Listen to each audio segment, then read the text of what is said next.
દિલમાં ધક ધક થઈ રહ્યું છે અને દ્વારકા નજીક આવતું જાય છે અને આ ક્યારે થાય કે પહેલી વાર દ્વારકા જતા હો અને તમે કૃષ્ણ પ્રેમી હો તો બોલીએ શ્રી દ્વારકાધીશની જય. તો હેલો મિત્રો, હું છું તમારો દોસ્ત બનાસનો ઘાયલ પ્રકાશ અને અમે આજે જઈ રહ્યા છીએ દ્વારકા. તો પેટ્રોલ પંપે પહોંચી ગયા છે અને એવું કહેવાય છે કે દ્વારકા એ કિસ્મત હોય ને તો જવાય અને સમય કે પૈસા હોય તો જવાય એવું જરૂરી નથી. તો આજે દ્વારકાધીશે અમને એક મોકો આપ્યો છે અને દ્વારકા જઈએ છીએ. તો વ્લોગમાં બન્યા રહેજો, તમને અલગ અલગ દ્વારકા નગરી બતાવીશ અને સાથે સાથે એની પાછળ પણ ઘણી જગ્યાએ જવાનું છે. તો વ્લોગ આવતા રહેશે ને જોતા રહેજો, કારણ કે હું ફાલતુ વ્લોગ બનાવતો જ નથી. રાતના વાગ્યા છે 2 અને પહોંચી ગયા છીએ હળવદ. તો અહીં રોકાણા છીએ તો કીધું ચા પાણી કરતા જઈએ. આમ તો બધા સુઈ ગયા હતા, કે જાગતા નતા, પણ અમુક હેરાન થયા, એ જાગતા હતા. તો પછી આપણે જવાનું છે સીધું દ્વારકા. ગાંઠિયા ખાવા ગાંઠિયા. આને ગાંઠિયા બહુ ભાવે છે લાગે. આને પ્રોબ્લેમ છે. આવલો કહેવાય ને કે એક હોય ને અંદર એક ઉલટી વાળો હોય ને એક એ મારા બનાસકાંઠા વાળાઓ તમે જુઓ આવી રીતે જો અહીં હોટલોનું કેટલું ધમધોકાર કામકાજ ચાલે છે. તો આપણે હવે નડાબેટ બહુ મોટું સ્થળ બની ગયું છે, તો ખરેખર આવી હોટલોની ત્યાં જરૂર છે. એટલે આવા નમૂનાની આ ધંધામાં પડજો, આ ધંધો બહુ બેનિફિટ વાળો છે. આ ટૂંક સમયમાં બે છે ને ગોઠિયાનું ચાલુ કરવાના હતા. બનાસના ગોઠિયા ચાલુ કરવાના પર ઉતરી પડ્યા. તો સવાર પડી ગઈ છે, રાખવા દો નકા વાયરો આવશે ઘણો. તો 40 કિલોમીટર બાકી છે અને બધા હુતા હતા, અડધા મોજ કરી અને હજુ આ પાછળ વાળા બહુ હેરાન થયા છે. આ જમાઈ રાત છે. તો દ્વારકા પહોંચવાની નજીકમાં છે અને સવાર પડી ગયું છે. બધાને ગુડ મોર્નિંગ. જોતા રહેજો, ભગવાનના દર્શન પણ કરાવીશ અને મંદિર કેવું છે એ પણ બતાવીશ. બ્લોગમાં બન્યા રહેજો. તો હેલો મિત્રો, દ્વારકા તરફ જવાનો જે રસ્તો છે ને ત્યાં પહોંચી ગયા છે અને મસ્ત મજાનો વ્યૂ છે અને આ બાજુ દરિયો છે. તો હવે દ્વારકા જવાનો જે રસ્તો છે ને તો જઈએ છે દ્વારકા. તો સવાર પડી ગઈ છે અને તમે આ વ્યૂ જોઈ શકો છો. ગુજરાતનું જે છેલ્લું જ કહેવાતો છે ને સ્થળ અહીંથી દ્વારકાથી પછી તો કઈ ના હોય ને બેટ દ્વારકાથી. પહેલી વાર આવ્યા છીએ. ઓહો, બેટ દ્વારકાથી પછી ગુજરાત પૂરું થાય અને અહીંયાથી ધરતી પૂરી થાય. તો હવે ગેસનું લાસ્ટ સ્થળ છે, ગેસ ભરાવી અને સીધા કાના પાસે જવાનું છે.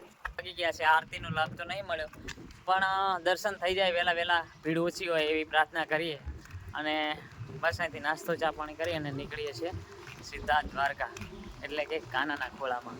કૃષ્ણ, આ છે અમારા સમાજની રમશાળા અને એની અંદર અમે નાવા ધોવા આવી ગયા હતા. તો બધા મિત્રો અહીં નાહી ધોઈ રહ્યા છે અને પછી જવાનું છે ભગવાનના દર્શન કરવા. તો મળીએ ભગવાનની સાથે, તમને પણ દર્શન કરાવી દઉં. અંદર હવે ફોન લઈ જવા દેશે કે નથી લઈ જતા એ ખબર નથી, પણ જો લઈ જવા દેતા છે તો આપણે દર્શન કરીશું. બાકી તમને બહારથી મંદિરનો નજારો તો 100% બતાવીશ અને બ્લોગમાં બન્યા રહેજો. કદાચ બોલવામાં ભૂલ થતી હોય, હા તે ભૂલચૂક માફ કરજો, કારણ કે હું ખુશ છું. પહેલી વાર દ્વારકા આવ્યો છું અને આ બહુ કહેવાય ને કે તમારા કિસ્મત હોય તો તમે દ્વારકા આવી શકો, એવી રીતે જ આજે હું બહુ ખુશ છું. તો તમે પણ દર્શન કરજો. તો સૌ પ્રથમ આપણે દર્શન કરીએ, પછી ફરવાનું અને બધું છેલ્લે રાખીએ. તો પેલા દર્શન કરીએ અને પછી તમને ત્યાં મંદિરનો નજારો પણ બતાવું છું. તો વ્લોગમાં તો મિત્રો આ છે દ્વારકાની બજાર અને હજુ તો આગળ છે, તમને બતાવું છું અને દર્શન કરવા જઈ રહ્યા છે. તો આ શું બોલું એ વિચાર મને તો આવે છે, કારણ કે અહીં છે ને આયા પછી એમ થાય કે ક્યારે દર્શન કરીએ, ક્યારે કૃષ્ણને મળીએ, એવું જ થયા કરે. એટલે જોઈએ છીએ આગળ અને મારી ગેંગ આવેરી બધી દ્વારકાની બજાર ખરીદી કરી શકો છો. અને હોય જીવન ધન્ય થઈ ગયું. આ છે સૃષ્ટિના તારણહાર ભગવાન શ્રી કૃષ્ણ. તમે જોઈ શકો છો આ નજારો.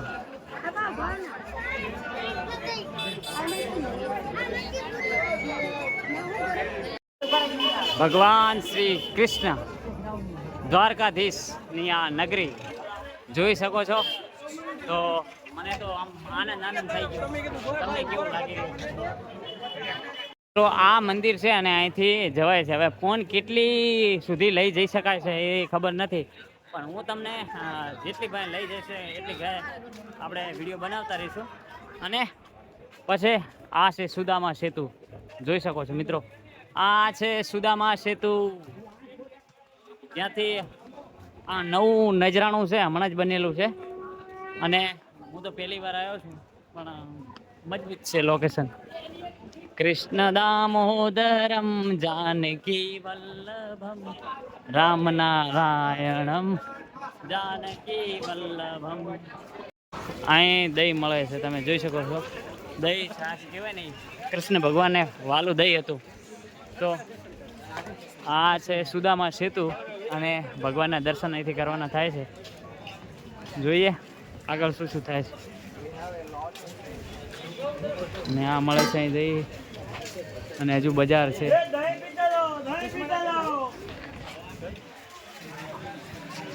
તો મિત્રો આ છે બજાર, જ્યાં ભીડ એટલી હોય છે. અને એવું કહેવાય છે કે અહીં 56 સીડી કહેવાય ને, ત્યાંથી આપણે દર્શન કરવા જવાનું. અને બજાર ફૂલ છે. હા, હવે બૂટ ચંપલ ને એવું બધું કંઈક મૂકવાની વ્યવસ્થા કરવી પડશે. અને 56 સીડી ક્યાંથી જવાય છે, ક્યાંથી જવાય છે? આ બજાર છે, બજાર. મોબાઈલ ને રાખી દો બ્લોક સાહેબ. 56 સીડી મોબાઈલ નહીં લઈ જવા દે, મૂકી દો. હા હા, થોડુંક તો ઉતારવા દે. તો અહીં નેટ નાખેલી છે, પણ ભગવાન દ્વારકાધીશના અહીં દર્શન થઈ જાય છે, તમે જોઈ શકો છો. તો હવે આટલેથી મોબાઈલ લઈ જવામાં નથી આવતો, તો સોરી મિત્રો, હું દર્શન કરી લઉં. મારા કિસ્મત છે. તમે પણ એકવાર આવજો દ્વારકા, કારણ કે આ છે રાજાઓનો રાજા દ્વારકાધીશ. તો દ્વારકાના દર્શન થઈ ગયા, અને સાથે સાથે એક પરમ મિત્રના પણ દર્શન થઈ ગયા, જે કૃષ્ણ પ્રેમી છે. અને લગભગ દ્વારકાના બ્રાન્ડ એમ્બેસેડર કહીએ ને તો પણ બહુ કહેવાય. એ તો છે જ, એ તો આપણા બધાનો છે. પણ એમ એવું કહેવાય કે આમ દ્વારકા આવવાનો જીવ થઈ જાય. મનમાં તો હોય, પણ ક્યારેક ક્યારેક એમ ફોટા જોઈએ, વિડીયો જોઈએ, ત્યારે મન એવું થઈ જાય કે ના ના હવે જવું જોઈએ એકવાર જરૂર. તો એ અમારા જયભાઈ છે. સેવક તો આપણે દુનિયાના હરેક માણસ આપણે એના સેવક છીએ, પણ કેવળ મિનિંગ તમને જોઈને અમને એમ થાય કે દ્વારકા જવાની જરૂર છે. એટલે એ અમારા માટે બહુ મોટી વસ્તુ છે. અને અમારા જયભાઈ મળી ગયા છે અને બહુ સપોર્ટ કરે છે, સપોર્ટિવ માણસ છે. અને મને તો બહુ આનંદ થયો અમને મળીને. આની પહેલાં એકવાર મળ્યા હતા. અને જે લોકોને દ્વારકા વિશેની શાયરીઓ જોતી હોય, કૃષ્ણ પ્રેમ કોને કહેવાય, કૃષ્ણ શું છે, એ જોવો હોય તો એકવાર જયભાઈની ઇન્સ્ટાગ્રામની આઈડીમાં જઈને જોઈ આવો, તમને મજા આવશે. અને આજે અમને મળ્યા, ખૂબ આનંદ થયો. અને આપણા સૌના રાજાધિરાજ દ્વારકાધીશના દર્શન કરીને મારું જીવનનું કહેવાય ને કે આ વાંટો વસૂલ થઈ ગયો એમ. ખરેખર સાચી વાત છે. Thank you so much Jaybhai. અને હવે વિડીયો શૂટે કરવાના છે અમારે જયભાઈ સાથે. તો અહીં કંઈક લોકેશન છે, અને મેં જયભાઈને કીધું હતું કે ભાઈ તમે જ્યાં વિડીયો શૂટ કરો છો ને ત્યાં મારે વિડીયો શૂટ કરવા છે. તો મારું એક સપનું હતું, એ પણ પૂરું થશે આજે. તો વિડીયો શૂટ પણ કરીએ. ચલો Jaybhai, thank you so much કે હવે આપણે વિડીયો શૂટ કરવા જઈએ. અરે અરે અરે, બસ તમે આજે બહુ મોટી ભેટ આપી દીધી. તમે અમને મળ્યા અને આના જે દર્શન થયા છે ને એ અમારા માટે બહુ આખો ભવનો આંટો અમારો વસૂલ થઈ ગયો. થેન્ક યુ, જય દ્વારકાધીશ. તો મિત્રો આ દ્વારકાનો નજારો છે, તમે જોઈ શકો છો. અને જે દરિયાનું પાણી છે ને એ આની અંદર આવી ગયું છે અત્યારે. બાકી અહીંથી પણ વિડીયો શૂટ થાય, અને આપણા જયભાઈ પણ અહીંથી જ વિડીયો શૂટ કરે છે. અને અહીંથી જે નજારો છે ને સાહેબ, દુનિયાનું સ્વર્ગ જોવું હોય ને તો એકવાર દ્વારકા આવો. અને એમાંય જે કૃષ્ણ પ્રેમી છે ને એ એકવાર આવો એટલે તમને ખબર પડે કે દુનિયામાં પ્રેમ કોને કહેવાય, ભગવાન કોને કહેવાય. એક ભગવાન જેને દોસ્ત બનાવી શકાય, મિત્ર બનાવી શકાય, સખા બનાવી શકાય. એક એવો ભગવાન જેને રાજા તરીકે પણ તમે અપનાવી શકો છો. દ્વારકાધીશ કી જય. તો મિત્રો દ્વારકાની અંદર આ ધર્મશાળા છે, જેની અંદર ખાલી 30 રૂપિયાની અંદર આવું ભાણું મળે છે. તો જે લોકો દ્વારકા આવતા હોય ને એમને ખોટા ખર્ચા કરવાની જરૂર નથી. ખાલી 30 જ રૂપિયાની અંદર ભગવાનનો પ્રસાદ મળી રહેશે, અને એ પણ બેસ્ટ. આવી ક્વોલિટીમાં હોય જ નહીં. અહીં સેવા છે, તો જે બી આવો તો અહીં ધર્મશાળા છે, જેનું નામ તો મને ખબર નહીં, આવી રીતે જોઈ શકો છો તમે. અને એકદમ મંદિરની સાઈડમાં જ છે, જે ગલીમાં મંદિર છે ને એ જ ગલીની અંદર છે. તો આવો તો અહીં મુલાકાત લેજો અને ભગવાનનો પ્રસાદ લઈ લેજો. મિત્રો આ છે દ્વારકાનો ગોમતી ઘાટ, જે એક કહેવાય ને કે નવલું નજરાણું છે. તમે જોઈ શકો છો પાણીના જે દરિયાના મોજા, અહીં દરિયો પૂરો થાય છે અને અહીંથી દ્વારકા ચાલુ થાય છે અને અહીંથી બધું જ પૂરું. અહીંથી દરિયો છે અને એની પછી પાકિસ્તાન આવે છે અને ધરતી અહીંથી પૂરી થાય છે, મતલબ ભારતની. તો આ છે ગોમતી ઘાટ અને અહીંથી દરિયો પૂરો થાય ને. હા, અને તમે મિત્રો જોઈ શકો છો કે પાણીના મોજા કેટલા આવે છે. અમારા પગ બધા પલળી ગયા છે અને મોજા સ્પીડમાં વધી ગયા. સવારમાં આટલું બધું પાણી નહોતું પણ અત્યારે બહુ છે. તો આ છે ગોમતી ઘાટ. અને બીજી ખાસ વાત કે તમે જોઈ શકો છો આ મંદિર આરું કયું છે? હા, દરિયાલાલ મને નહીં ખબર, પહેલી વાર આવ્યો છું. એટલે ત્યાં પાણી ત્યાં પાણીના મોજા ઉછળે, તમે જોઈ શકો છો આ નજારો. અને આ જુઓ તમે મચ્છી આવી ગઈ. મિત્રો શિવરાજપુર બીચની અંદર અમારે જવાનું છે. હવે દ્વારકાના દર્શન થઈ ગયા છે અને ત્યાં જવાનું શું છે, ત્યાં કને બીચ છે અને સારામાં સારું છે અને સ્નો પાર્ક બી છે અને ત્યાં રાઇડો બી બહુ છે. અને તમે એમ કહો છો બોલો પણ તમારે બોલતા શીખવાડીએ છીએ.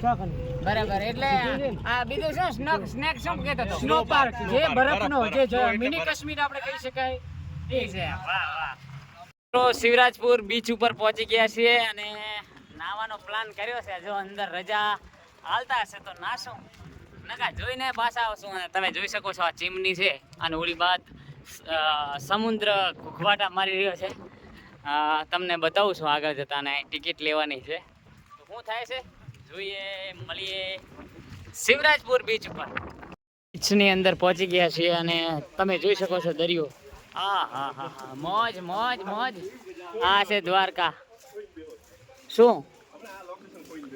કેટલું ખતરનાક લોકેશન છે. અને આ નાનકડું એવું જંગલ છે અને સ્નો પાર્ક પણ છે, પણ એમાં ટિકિટ 350 રૂપિયા છે. એટલે ટાઈમ થોડો વેસ્ટ કરવાનો થાય, એના કરતાં સોમનાથ પહોંચી જઈએ વહેલા. પણ આ દરિયો અહીંયા ઓહો, જો કહો છોકરાઓ કેટલા નાયરા, કોઈ કાંઈ કહેતું નથી. તણાઈ જશે તો તની જવાબદારી રહેશે. તો સાયરીઓ નહીં આવે. બીજું ઓટ 2 ચાલુ છે, તમે જોઈ શકો છો. ભરતીને ઓટ 2 ચાલુ છે. તો ભરતી આવી રહી છે અને આપણે સામે જવાનું છે.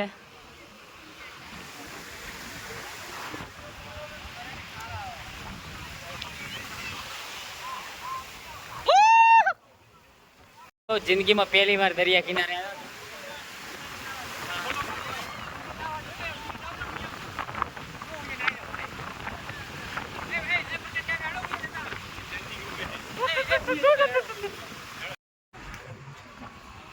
તો નમસ્કાર મિત્રો, પોરબંદરના આસપાસ પહોંચ્યા છે દ્વારકાના દર્શન કર્યા પછી, અને હવે જવાનું છે સોમનાથ મહાદેવના દર્શન કરવા. અને શ્રાવણ મહિનો છે એટલે વિચાર્યું કે ભલે થોડો સમય મળે પણ આપણે સોમનાથ જવું છે અને એ દર્શન કરી અને પછી જુનાગઢ જવાનું છે. તો મિત્રો આ પોરબંદરનો રોડ છે અને આખા દિવસના થાક પછી થોડી વાર આરામ કરી લીધો ગાડીની અંદર. અને બધા મિત્રો હવે ચા પાણી કરવા બેઠા છે. અને અહીંથી લગભગ 120 કિલોમીટર જેટલું છે સોમનાથ. એટલે આપણે સોમનાથ જશું અને દર્શન કરશું અને બધા મિત્રો સાથે છે. તો મને દક્ષિણ ગુજરાતની સૌથી વધારે સૌરાષ્ટ્રની મજા એ છે કે અહીં જે પોરબંદર બાજુ અહીં દરિયો છે, અહીંથી જે સાઈડમાં દેખાય છે ને ત્યાં દરિયો છે. પણ હું આવ્યો છું ત્યારનો મને એક વસ્તુ ફીલ થઈ છે કે અહીં જે કહેવાય ને કે પવન, સાહેબ આવો પવન ક્યાંય નહીં આવે, દુનિયામાં ક્યાંય નહીં આવે. એટલો મસ્ત મજાનો નજારો છે. મજા આવી ગઈ. થાક લાગ્યો છે પણ કહેવાનો મિનિંગ શું છે કે મોઢા ઉપર થાક નથી.